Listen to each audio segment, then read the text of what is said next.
We trust what we see. We trust what we learn. These are the foundational pillars of human intelligence. But it might just be the very thing that kills artificial intelligence.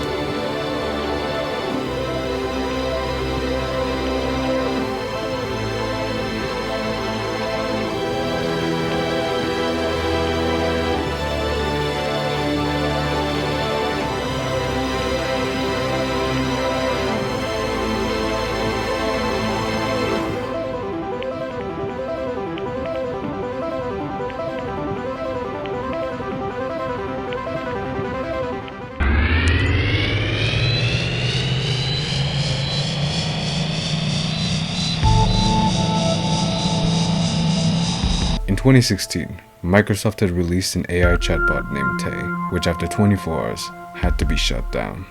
This was because it pulled and aggregated information from recesses of the internet and started regurgitating racist, offensive comments that cannot and are too unsavory for this channel.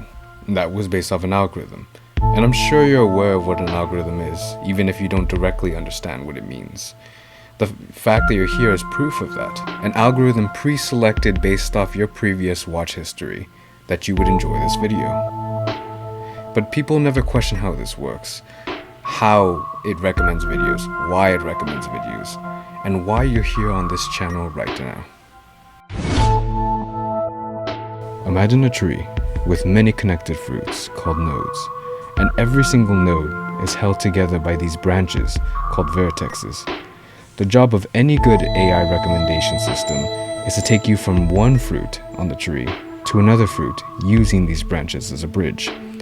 You may not see the fruits from your point of view, but an AI who has an outsider's point of view and all of your previous watch history, from every makeup guru to every podcast to every cute cat meme, does.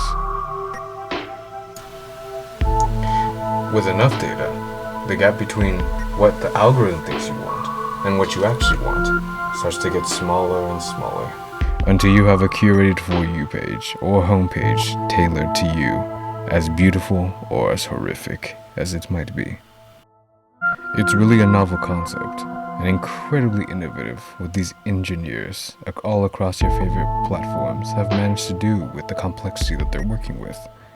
They're able to provide you with something between a guess of what you want to watch and objective fact of the best video for you. That in lies the problem. It's almost exact, almost objectively true, almost perfect, but not perfect. Hence why you've seen one or two videos on your For You page that you wonder how it got there. It could have been a video you watched 3 weeks ago that caused this. It could have been what you just watched. It could have been when you watched it. It could have been who you were subscribed to even. The fact remains that the error did get there. And even if you were to figure out with absolute certainty why the error was caused, you still wouldn't fix the problem. The problem being the training data itself cannot fully represent or replicate true cognition, or you as a person. It can only simulate it. Which is exactly what happened with Microsoft's Tay. It saw patterns humans couldn't see within fringe groups on the internet and replicated what it saw, not able to pass judgment on whether what it was seeing was right or wrong.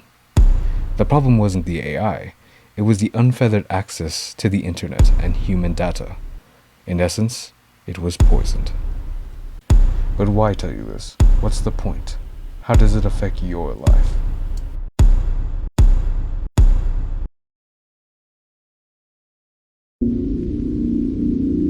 Well, dear viewer, every step you take with your phone or computer, every Discord chat with the lads, every calming ASMR of the soft leaves blowing in the wind is influenced by an algorithm. The world of the internet is dominated by it, and AI is not going anywhere either. It will plateau eventually, but it will not disappear entirely. You've seen the fruits, you've seen its connections, you've seen its beauty, but let me tell you about its horror. Oh, it's a test conducted by security researchers. They didn't hack the car's brakes or steering. They didn't need to. All they did was alter a single stop sign. They placed a few pieces of black and white tape on it, in a pattern that was meaningless to the human eye. To the car's vision AI, this was no longer a command to stop. It was now a suggestion to accelerate. This is data poisoning. A single, silent, malicious data point, and the machine's reality is rewritten. It no longer sees the world as it is. It sees the world as you tell it to see it. You are now approaching 130 kilometers per hour. Warning, you are now approaching 165 kilometers per hour. Warning, you have passed the 110 miles per hour safety limit. Brakes offline.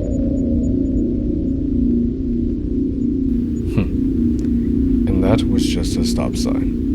Imagine what happens when you poison the data of an intelligence that manages a power grid, or a stock market, or a military drone. Be not afraid. I do not tell you this to inspire fear, but rather I tell you to make you aware, because the poison of today will become the venom that paralyzes society.